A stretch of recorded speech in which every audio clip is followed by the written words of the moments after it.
Vas partluna de Conacero. Color blue.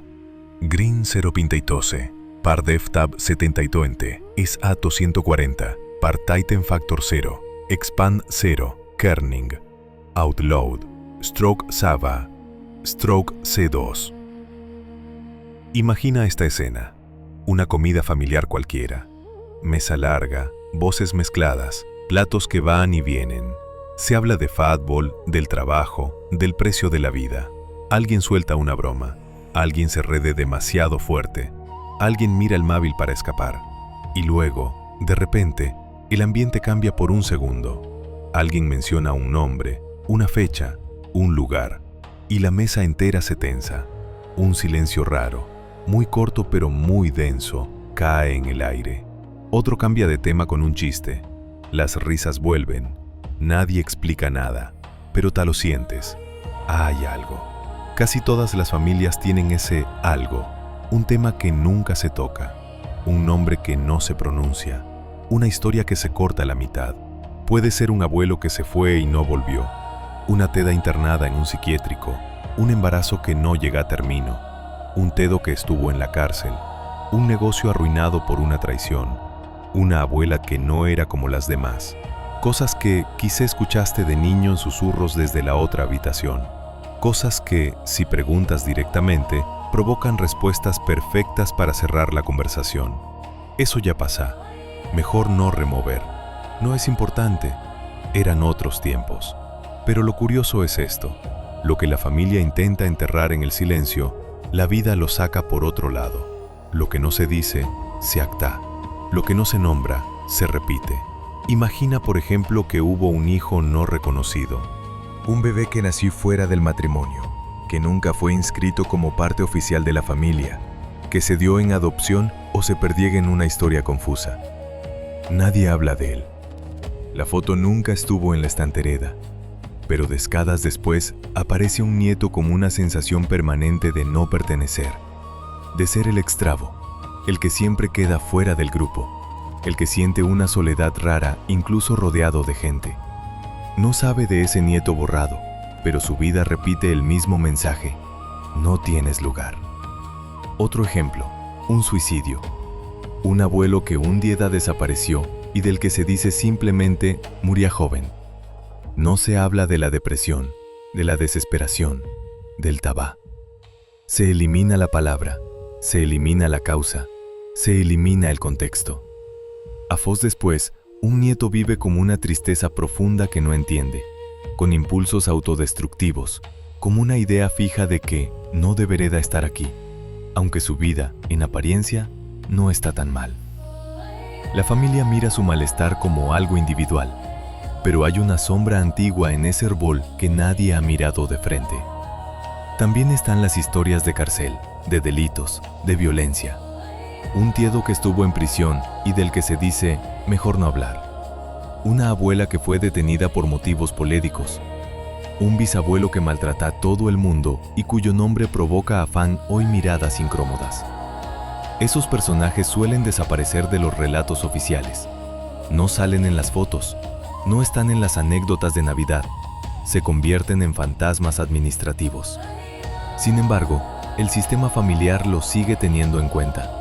Y a veces, sin saber por qué, una persona de una generación posterior desarrolla una especie de necesidad de castigarse, de arruinar sus oportunidades, de pagar por algo que no sabe qué es. Es la lógica brutal de muchas familias. Lo que no se honra, se repite. Lo que se excluye, alguien lo representa. Los secretos también pueden tener un tono miesentimo, una violación nunca contada, una relación amorosa prohibida con alguien incorrecto por clase social, religión, origen, un aborto clandestino vivido con culpa mortal, una mujer lesbiana obligada a casarse, un hombre gay que vivía toda la vida fingiendo. Esas historias suelen esconderse bajo frases como nunca fue feliz en el matrimonio, tenía un carácter raro, le gustaba la bebida. No se hablaba de esas cosas. Pero la energía que dejaron no desaparece. Se transforma en patrones. Hijas y nietas que sienten culpa por desear, que no pueden disfrutar de su cuerpo, que repiten relaciones donde tienen que esconder quiénes son. Nietos que viven una doble vida, que se parten en dos. El que muestra a la familia y el que es de verdad. Y luego están las lealtades invisibles que nacen precisamente del deseo de proteger. Una madre que se sacrifica hasta el extremo para que los hijos no sufran como ella. Un padre que aguanta un trabajo terrible para que no falte de nada. Una abuela que creda a todos y nunca se queja. En la siguiente generación aparecen hijos que no pueden permitirse ser felices si los padres no lo fueron. Personas que boicotean sus relaciones, su dinero, su proyecto de vida porque, en el fondo, sienten que vivir plenamente es traicionar la historia de su familia. ¿Cuán soy yo para estar bien si ellos lo pasaron tan mal? Es una frase que rara vez se pronuncia, pero que dicta muchas decisiones en silencio. Cuando hablamos de secretos oscuros del árbol familiar, no estamos hablando solo de grandes escándalos dignos de una película. Hablamos también de microsecretos cotidianos, el aborto del que nadie habla, el abuso minimizado, la humillación que se escondía bajo la alfombra, la adicción tapada con eufemismos, la violencia disfrazada de asset, eran las cosas antes. Cada uno de esos eventos deja una marca, y cuando esa marca no se nombra, se convierte en un sádico subterráneo que los descendientes sienten sin entender. El resultado, muchas veces, son vidas llenas de no sé por qué, siempre me enamoro de personas que me hacen daño. No sé por qué, siento que no merezco nada bueno. No sé por qué, cada vez que estoy a punto de lograr algo, yo mismo lo estropeo. No sé por qué me da pánico hablar de ciertos temas. No sé por qué me siento culpable todo el tiempo. Detrás de esos, no sé, muchas veces hay historias que se tienen explicación, pero que fueron guardadas en un cajón con la etiqueta prohibido abrir. La cultura también ayuda a mantener la puerta cerrada. Frases como la ropa sucia se lava en casa, de los muertos no se habla mal, los trapos viejos mejor no removerlos, son como candados colectivos. Protegen a corto plazo, evitan conflictos, discusiones, vergüenza, pero a largo plazo condenan a las siguientes generaciones a vivir en una casa llena de habitaciones cerradas. Habitaciones a las que los nietos llegan a ciegas, tropezando siempre con los mismos muebles, sin saber que es posible encender la luz. La pregunta, entonces, no es si en tu árbol hay secretos. La pregunta es, ¿cuántos y de qué tipo? Porque no estamos hablando de familias malas frente a familias buenas. Estamos hablando de algo casi universal. Todas las líneas de sangre que han pasado por guerra, pobreza, dictadura, migración, represión sexual o religiosa, tienen zonas oscuras.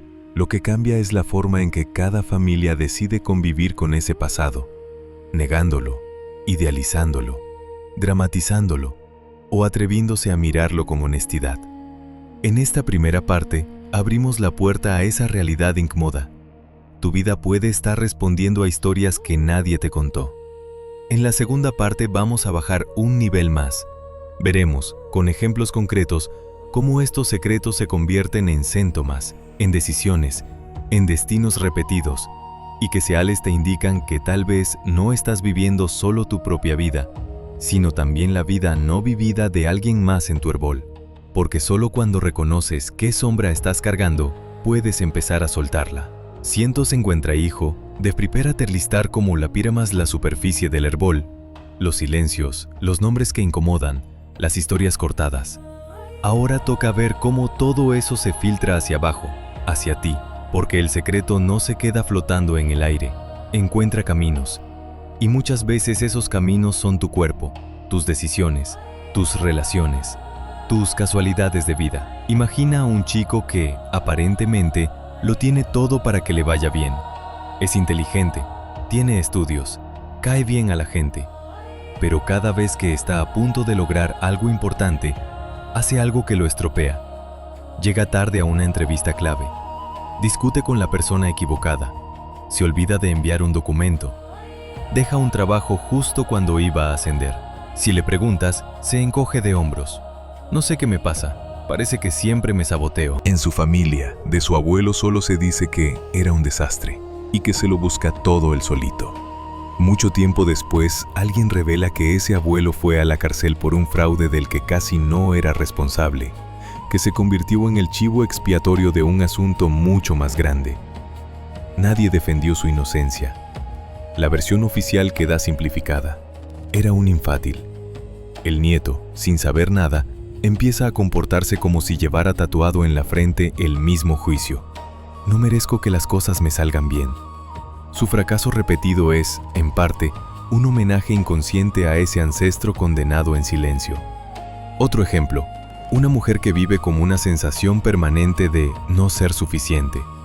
Lo da todo en sus relaciones, en el trabajo, en su propia familia, pero siempre siente que falla. Si no está cuidando a alguien, se siente culpable. Siempre hay algo más que debería hacer. Cuando se mira al espejo, ve todas sus supuestas carencias. En Suryerbol hubo una tadabuela que se quedó embarazada del hombre equivocado y fue expulsada de casa. Oficialmente, desapareció. En realidad, trabaja toda su vida al servicio de otros, en casas ajenas, sin formar nunca su propia familia, creyendo que no mereceda nada para ella porque habeda manchado el apellido. La nieta no conoce esa historia, pero vive como si necesitara compensar algo. Su cuerpo se tensa cuando descansa, su mente no le permite disfrutar sin sentirse en deuda. Está atrapada en una lealtad invisible. Yo pago lo que a ella no le dejaron pagar de otra forma. Los secretos a menudo se traducen en roles dentro de la familia. Esto el que carga con la culpa, el que representa al excluido, el que se enferma para que otros no se rompan, el que fracasa para que el relato familiar no pierda coherencia. Piensa en la familia donde siempre hay uno que sale mal, el hermano al que todo le va peor, el primo que no consigue encarrilar su vida, la hija problemática. A veces, esa persona está sosteniendo con su comportamiento algo que nadie quiere ver directamente. Una injusticia antigua, un abuso nunca nombrado, una traición que partigua a la familia en dos. Es como si el sistema dijera, alguien tiene que llevar esto en la frente, aunque no sepa qué es. También hay cefales en los nombres y las fechas. No es raro encontrar en un robol varios niños con el mismo nombre, uno que murió pronto y otro que nació después para reemplazarlo. A veces, ese segundo niño pasa la vida sintiendo que no está viviendo su propia existencia, sino ocupando un lugar prestado. En otras familias, las edades se repiten de forma inquietante. A los 36 años, uno murió. A los 36, otro tuvo un accidente. A los 36, otro perdió todo. La persona que se acerca a esa edad puede empezar a somatizar ansiedad, pesadillas, crisis, sin saber que su cuerpo está registrando un hito invisible en el calendario del linaje. No se trata de maldiciones mágicas, sino de memorias incrustadas en cómo se cuenta o no se cuenta la historia familiar. El cuerpo, por supuesto, habla, a veces más claro que la mente. Un dolor de garganta crónico en alguien que nunca dice lo que realmente piensa. Un problema digestivo en quien traga situaciones injustas desde pequeño. Un peso en el pecho en la persona que siente que, si respira demasiado libremente, traiciona a los que sufrieron. No se trata de reducir todas las enfermedades a algo emocional, eso se hereda simplificar demasiado. Pero se ha de entender que hay síntomas que aumentan o disminuyen según lo que uno se permite nombrar. Hay gente que al descubrir un secreto familiar y colocarlo por fin en palabras, empieza a dormir mejor, a respirar de otra manera, a sentir el cuerpo más ligero, como si una tensión que no sabía que estaba ahí se soltara un poco. Los patrones también se ven en el amor. Familias donde generación tras generación se repiten parejas con adicción, violencia o abandono. Una abuela que soporta golpes para que los hijos tuvieran un padre. Una madre que repetía el mismo esquema como otro hombre que tampoco estaba disponible. Una hija que dice, «Ham ser como ellas», y a fos después se descubre en una relación que la rompe igual. No es que está condenada, es que no conoce otro modelo de amor. Y además, hay una fidelidad oculta.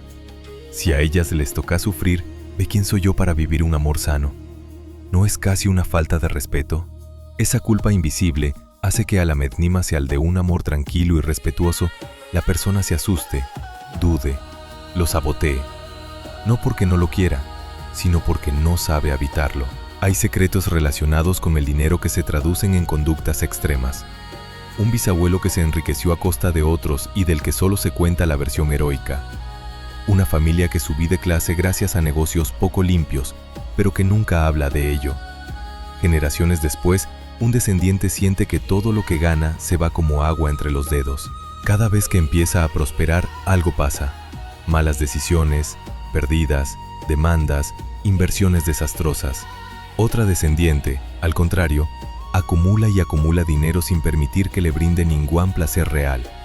Guarda como si la ruina estuviera a la vuelta de la esquina, aunque viva en una realidad estable.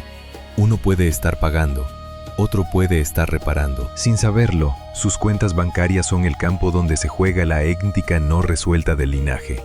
Y después están las reacciones exageradas, que no encajan con la historia personal, pero sí con la historia de la familia. Pánico a la policía sin haber tenido nunca problemas con la ley. Miedo a los hospitales, aunque nadie cercano haya muerto allí. Angustia con el mar, a pesar de no haber vivido un accidente. Cuando exploras el Bol aparecen cosas. Un dedo detenido injustamente. Un abuelo que murió en un hospital mal atendido. Un ancestro que se ahoga cruzando en barco. El cuerpo recuerda por asociación, aunque la mente no tenga el archivo abierto. La psicología sistémica habla de lealtades. No son promesas conscientes, son acuerdos profundos que podrías traducir a sed.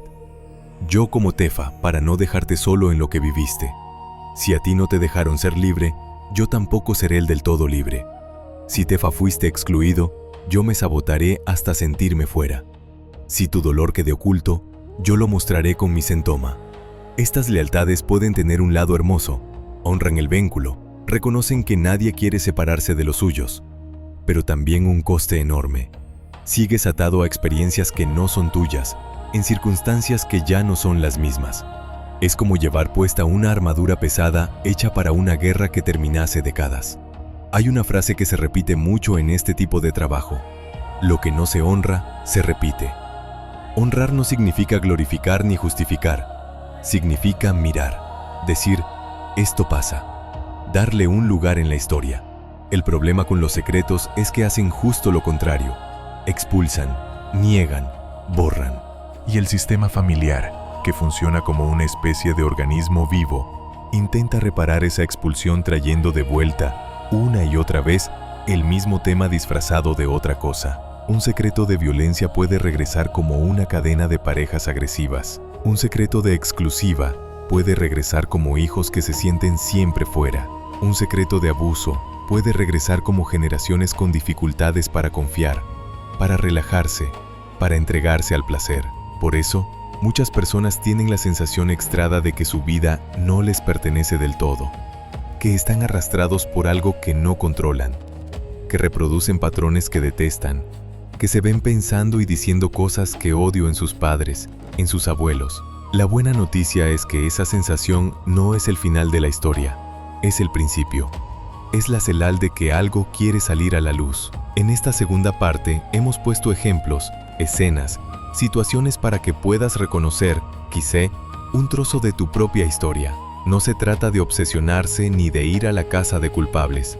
Se trata de comprender que muchas de tus luchas actuales tal vez no nacieron ayer, que el no sé por qué soy así puede tener raíces profundas. En la tercera parte vamos a entrar en el terreno mies delicado y al mismo tiempo mies esperanzador. ¿Qué hacer con todo esto? ¿Cómo empezar a abrir esos armarios sin destruir la familia? ¿Cómo hablar sin acusar? ¿Cómo honrar a los que vinieron antes sin seguir cargando con lo que les rompió? ¿Cómo pasar de ser el escenario donde se repite el secreto al lugar donde por fin empieza a transformarse? Porque si los secretos se heredan, también se puede heredar algo nuevo. La decisión de mirar de frente y cambiar el final del relato. Imagina que un día decides dejar de hacerte la misma pregunta de siempre. ¿Me pasa? Y empiezas a hacerte otra mucho más valiente. ¿Nos pasa? De repente tu historia ya no es solo tuya. Empiezas a mirarte como parte de una cadena, un capítulo dentro de un libro mucho más grande. Y con esa mirada nueva ocurre algo importante. Deja de tener sentido seguir cargando en silencio con cosas que no empezaron contigo.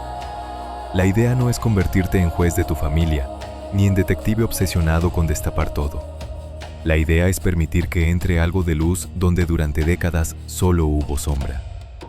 Abrir la puerta de los secretos familiares no significa ir a una comida de domingo y gritar: «¡Aquí hay un montón de cosas ocultas!». Eso casi nunca termina bien. Romper el silencio no es lo mismo que hacer daño. Es un proceso más íntimo, más lento, más respetuoso, que suele empezar dentro de ti. Primero, reconociendo que hay temas que te pesan aunque no se hablen. Luego, observando qué patrones se repiten en tu vida. Vínculos que se cortan siempre de la misma forma. Miedos que aparecen sin explicación. Reacciones exageradas ante cosas pequeñas. Ese famoso «no sé por qué siempre acabo aquí». Uno de los primeros pasos es darte permiso para sentir curiosidad. En muchas familias, la curiosidad fue castigada. No preguntes, no te metas, esas cosas no se hablan. Por eso, simplemente desear saber más sobre tu historia ya es un acto de rebeldía sana.